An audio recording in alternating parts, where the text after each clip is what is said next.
আসসালামু আলাইকুম, স্বাগত জানাচ্ছি চ্যানেল আই সংবাদে। সংবাদ কক্ষে আপনাদের সাথে আছি আমি প্রিয়াঙ্কা। বিস্তারিত সংবাদের শুরুতেই জানিয়ে দিচ্ছি ফ্রেশ প্রিমিয়ামটি সংবাদ শিরোনাম। নীতিমালা মানা হচ্ছে না, জ্বালানি তেলের দাম নির্ধারণে আন্তর্জাতিক বাজারে কমলেও গত 2 মাস বাড়ানো হয়েছে দেশে।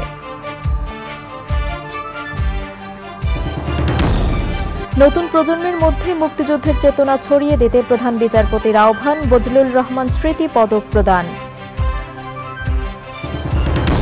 এবং টি-20 বিশ্বকাপের ফাইনালে ভারত সাউথ আফ্রিকার মহারণ আজ, কেনসিংটন ওভাল স্টেডিয়ামে চোখ ক্রিকেট প্রেমীদের।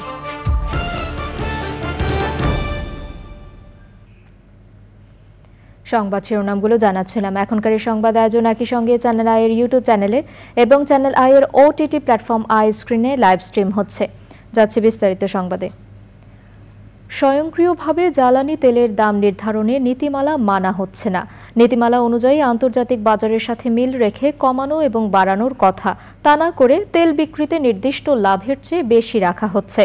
সরকার তার নিজের করা নীতি নিজেই মানছেন না বলে মন্তব্য করেছেন বিশেষজ্ঞরা। বিস্তারিত জানাচ্ছেন রফিকুল বাশার। নির্ধারিত লাভ রেখে আন্তর্জাতিক বাজারের সাথে সমন্বয় করে প্রতি মাসে জ্বালানি তেল এবং এলপি গ্যাসের দাম ঠিক করা হয়। আন্তর্জাতিক বাজারে এই দুই পণ্যই সাধারণত একসাথে বাড়ে বা কমে। কয়েক মাস ধরে দুটি পণ্যের দাম কমেছে। আন্তর্জাতিক বাজারে দাম কমায় এলপি গ্যাসের দাম কমিয়েছে বিইআরসি।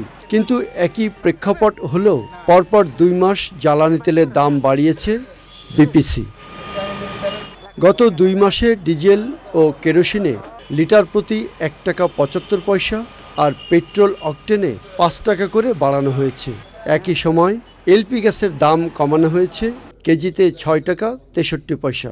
এই যে প্রথম ঘোষণাটা যে দেওয়া হয়েছিল, সেখানে বলা হয়েছিল যে ডিজেলের মূল্য চেয়ে পেট্রোল অকটেনের মূল্য 10 টাকা বেশি হবে। প্রথম ঘোষণাতেই ডিজেল যখন 109 টাকা হলো, তখন 119 টাকা 108 টাকা ছিল, 118 টাকা হওয়া উচিত ছিল, সেখানে 128 টাকা বা 127 টাকা করা হয়েছে। অর্থাৎ সরকার কিন্তু এটাই হচ্ছে অসুবিধা, সরকার নিজের ঘোষণা দিয়ে নিজেই সেটা ভঙ্গ করছেন। এটা অন্যায়ভাবে সাধারণ মানুষের উপর চাপিয়ে দেওয়া হচ্ছে বলে মন্তব্য বিশ্লেষকদের। সেই স্বচ্ছতাটা নেই, স্বচ্ছতার অভাব। এই স্বচ্ছতার অভাব হলেই মানুষের অবিশ্বাস সৃষ্টি হয় এবং তার যেই কারণেই আজকে এলপিজির দাম কমছে, তেলের দাম বাড়ছে, এই যে সন্দেহ, এই যে মানুষের একটা অবিশ্বাস, সেটা সৃষ্টি হচ্ছে। বিইআরসি যেহেতু এলপিজির দাম করছে, সেটা কিন্তু একটা ট্রান্সপারেন্সি আছে। সেখানে তারা সম্পূর্ণ ফর্মুলাটা দিচ্ছে, কোনটার কম্পোনেন্টের জন্য কি দাম ধরেছে সেগুলো বলছে। তো সরকার যদি তেলের মূল্য বাজার মূল্যের সাথে সম্পর্কযুক্ত করে, ঘোষণাটা সরকার না দিয়ে বিইআরসির মাধ্যমে দেওয়াই সঠিক। নীতিমালা অনুযায়ী আন্তর্জাতিক বাজারে জ্বালানি তেলের দাম কমলে দেশে কমানোর কথা, আর বাড়লে বাড়ানো হবে। কিন্তু স্বয়ংক্রিয়ভাবে জ্বালানি তেলের দাম নির্ধারণ শুরুর প্রথম থেকেই সে নিয়ম মানা হয়নি। জুলাই মাসের দাম কমানো হবে না বাড়ানো হবে, সেই প্রতীক্ষায় ভোক্তারা। Rafiqul Bashar, channel I, Dhaka. বিচারাধীন বিষয়ে মিডিয়া ট্রায়ালের ঘটনায় উদ্বেগ প্রকাশ করেছেন প্রধান বিচারপতি ওবায়দুল হাসান। মুক্তিযুদ্ধ জাদুঘরে মুক্তিযুদ্ধ বিষয়ক সাংবাদিকতায় বজলুর রহমান স্মৃতি পদক 2023 প্রদান অনুষ্ঠানে তিনি আদালতের সংবেদনশীল বিষয়ে প্রতিবেদন প্রকাশে সাংবাদিকদের সতর্ক থাকার আহ্বান জানিয়েছেন। লুৎফর রহমান সোহাগের রিপোর্ট। বাংলাদেশের সাংবাদিকতায় যারা অসাধারণ অবদান রেখে গেছেন, তাদের অন্যতম বজলুর রহমান। মুক্তিযুদ্ধের চেতনায় প্রগতিশীল সমাজ গঠনে আমৃত্যু কাজ করে গেছেন কীর্তিমান এই সাংবাদিক।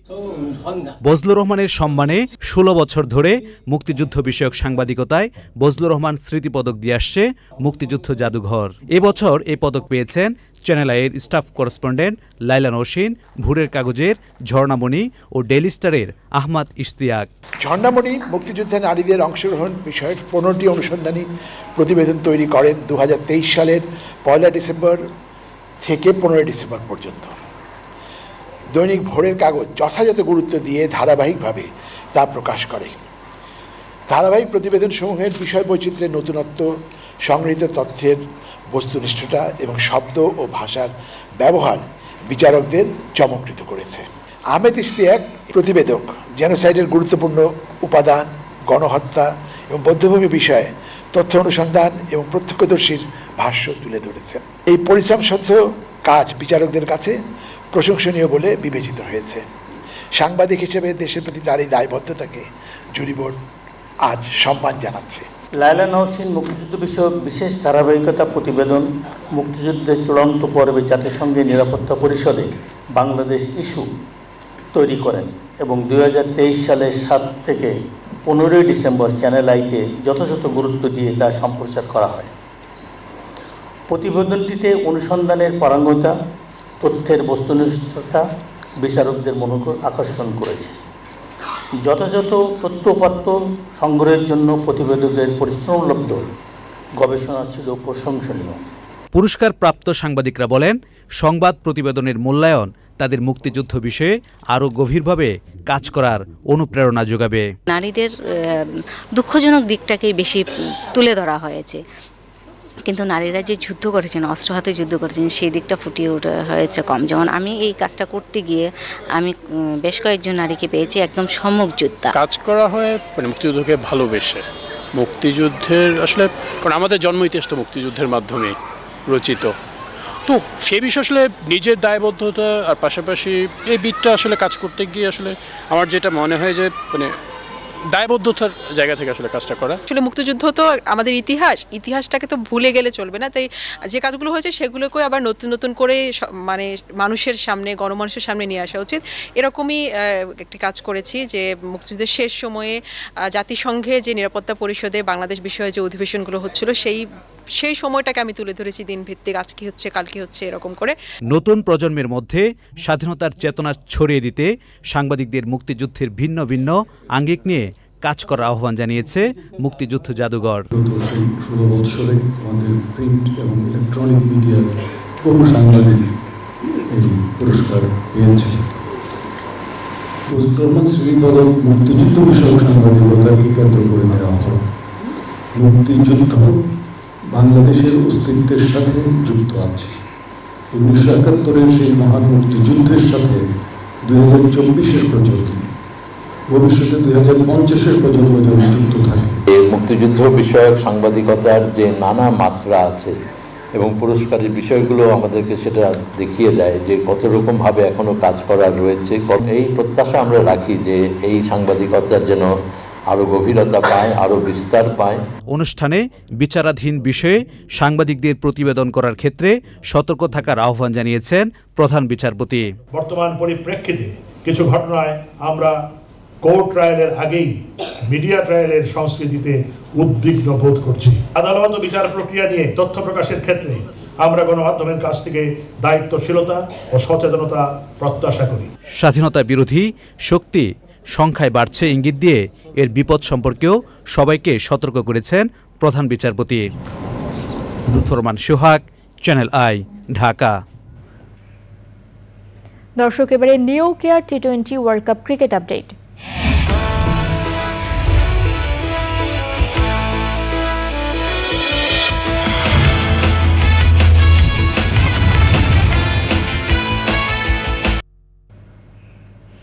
এক মাসের জমজমাট লড়াই শেষে টি20 বিশ্বকাপ ক্রিকেটের ফাইনালে মুখোমুখি হচ্ছে দুই অপরাজিত দল সাউথ আফ্রিকা ও ভারত। বার্বাডোজের ব্রিজটাউনের কেনসিংটন ওভালে আজ বাংলাদেশ সময় রাত 8:30টায় শুরু হবে খেলা। বৃষ্টি বা অন্যান্য কারণে প্রথম দিন খেলা শেষ না হলে রোববার থাকছে রিজার্ভ ডে। সাউথ আফ্রিকার সামনে প্রথম আইসিসি বিশ্বকাপ জেতার হাতছানি।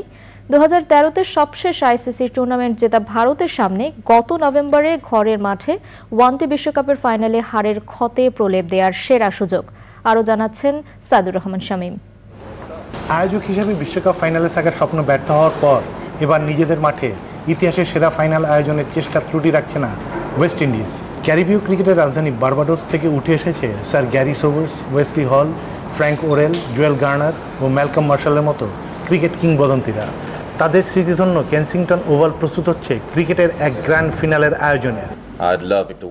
আমি তৃতীয়বার বিশ্বকাপ জেতার আনন্দ উদযাপন করব। যে দল জিতবে তাদের হয়ে উল্লাস করব। দু দলই দীর্ঘদিন কাপ জেতে না, দু দলই চাপে থাকবে। যারা সেই চাপ অতিক্রম করবে কাপ তাদের হবে। বার্বাডোজের উইকেটে প্রচুর রান আছে। ফাইনালটা হাই স্কোরিং হবে। দর্শক ম্যাচ দেখে আনন্দ পাবে। ইউনিভার্সাল বস ছিলেন এবারের আসরে আইসিসির অন্যতম দূত। তার ভাষায় এবারের আসরে খালি হাতে ফিরবে না কেউই। উইকেট নিয়ে সমালোচনাকেও গ্রাহ্য নিতে চান না টি-20 ক্রিকেটের পোস্টার বয়। এবারের বিশ্বকাপ যুক্তরাষ্ট্র, ওয়েস্ট ইন্ডিজ এবং আইসিসির জন্য উইন উইন সিচুয়েশন তৈরি করেছে। যুক্তরাষ্ট্র দলে পারফরমেন্স ভালো, আইসিসি যুক্তরাষ্ট্রের বাজার ধরতে পেরেছে। অন্যদিকে ওয়েস্ট ইন্ডিজের মাঠে পারফরমেন্সে হতাশ আমি। তাদের ধারাবাহিকতার অভাব আছে, এই সীমাবদ্ধতা কাটাতে হবে।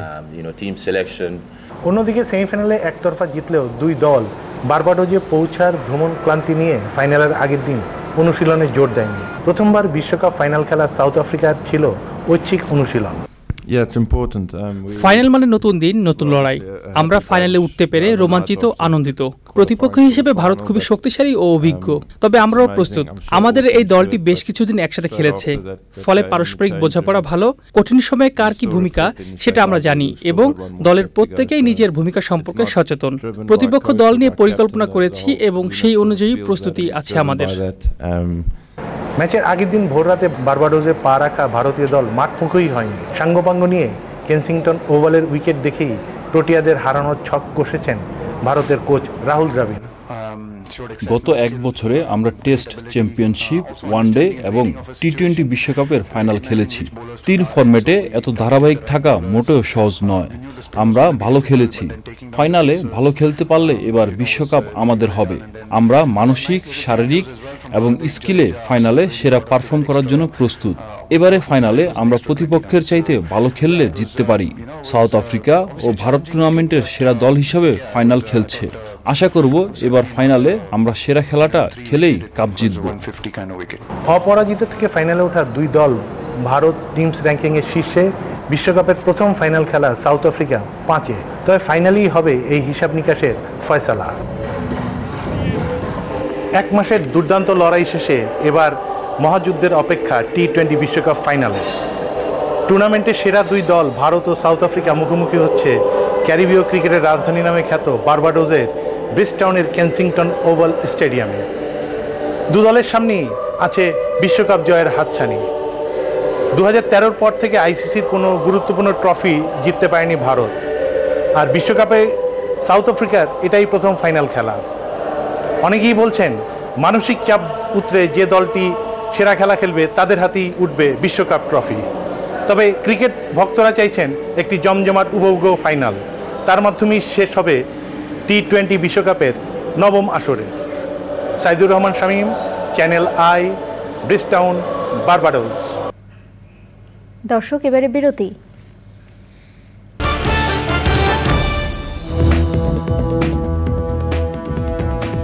ফিরে এলাম বিরতির পর।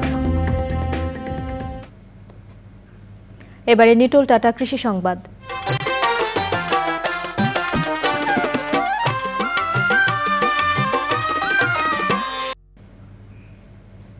লালমনিরহাটে ছাদ কৃষি করে সাফল্য পেয়েছেন বৃক্ষপ্রেমী আবুল কালাম। শহরের বানভাসা মোড়ে নিজ বাড়িতে দেশি বিদেশি গাছের ভাণ্ডার গড়ে তুলেছেন তিনি। চ্যানেল আইয়ে হৃদয়ে মাটি ও মানুষ অনুষ্ঠানই তার কৃষিকাজের আসল প্রেরণা।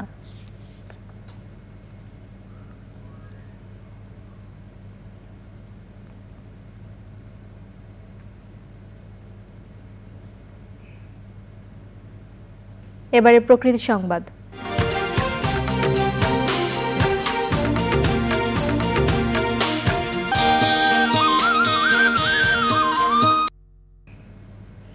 বিনোদন প্রেমীদের আকর্ষণে পরিণত হয়েছে জেলা সদরের একমাত্র বিনোদন কেন্দ্র শরীয়তপুর পার্ক।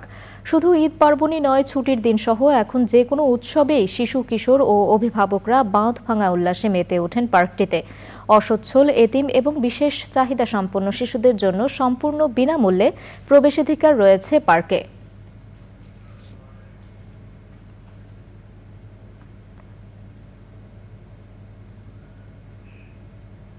এবারে খেলার খবর।